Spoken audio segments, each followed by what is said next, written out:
The LAPD is investigating reports that police officers were sharing an image that was mocking the death of George Floyd. So now this happened over Valentine's Day, and it was a Valentine's Day card caption that said, and it was George Floyd's face with the caption, "You take my breath away."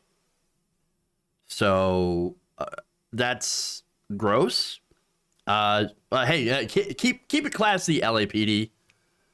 Now, George Floyd, of course, died in May 2020 after Minneapolis police officer Derek Chauvin knelt on his neck for a total of 8 minutes and 46 seconds, 2 of which he was unconscious and unresponsive.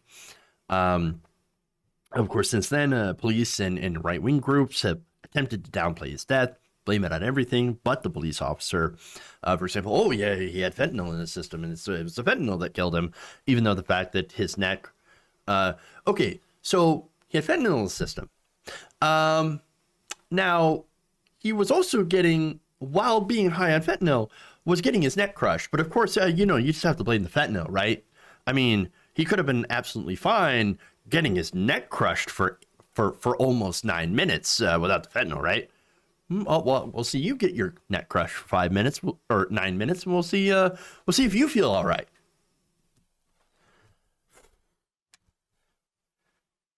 Not only that, but of course, look, the coroner report, and that's what's really important. The coroner report literally said homicide.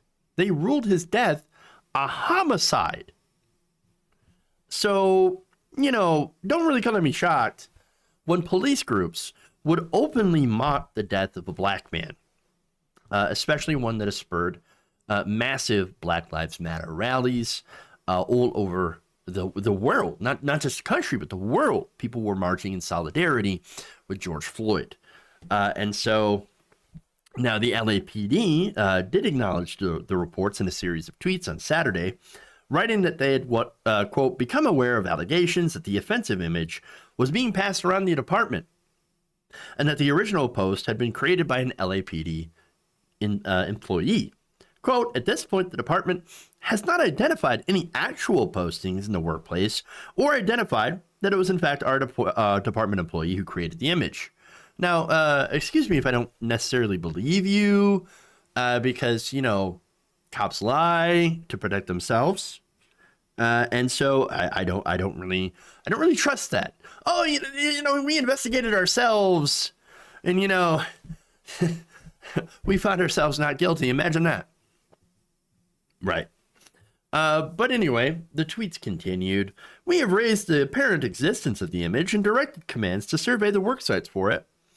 If found, any employee or supervisor is directed to take possession and identify those present. The department will have zero tolerance for this type of behavior. Zero tolerance for passing this stuff around, but, when it comes to actually shooting unarmed black people, they don't seem to have a problem. They have a very, very big tolerance for doing that.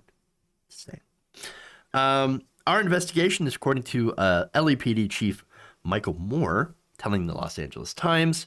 Our investigation is to determine the accuracy of these allegations while also reinforcing our zero tolerance for anything with racist views. He also vowed that his officers would find my wrath if he confirms that they were circulating the image. Zero tolerance for racist views. You would have to eliminate like 90% of that police department. I'm just saying. I don't believe them. Let's just say that. I have a distrust of police from covering them. And what's interesting is I'll never get harmed by a police officer. I'm not going to get shot. Look at me. Right? If they knew nothing about me and just looked at me, well, they would consider me an upstanding citizen. And therefore, yeah, I would not be harmed by these police. They would protect me, obviously. And we know why. You can see why. But if I looked like George Floyd, then things would be massively different. And that's the problem. There are different rules in this country when it comes to police. Okay? When it comes to people who look like me or dress like me, okay? versus people who look and dress like George Floyd. And it's not an accident that so many racist memes and pictures or posts are circulated around police departments across the nation. It's because there are racists that are attracted to that power, and they end up becoming police officers. I'm not saying they all are, but in my opinion, the non-racist police, I'm guessing, don't exactly make up the majority of police precincts. Just saying. So I think we have a serious problem here. You can't effectively and fairly police an area and police people if you hold racist views against a lot of them, or negative views. You cannot build trust in communities and actually help to stamp out actual crime if you treat those communities like the enemy. And unfortunately, that's what we have right now. And I realize, of course, trust goes both ways, right? But I got to ask you, why would any black communities put any trust in our current system and our current policing structure?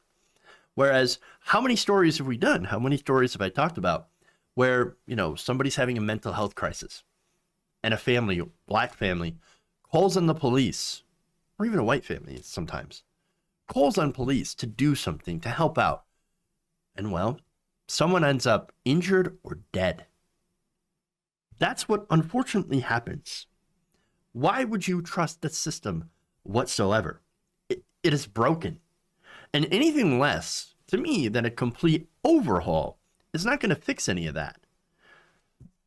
And the sad thing is, I don't see Biden, I don't see Democrats, I don't really see anybody who is actually willing to fix the system by doing an overhaul of it.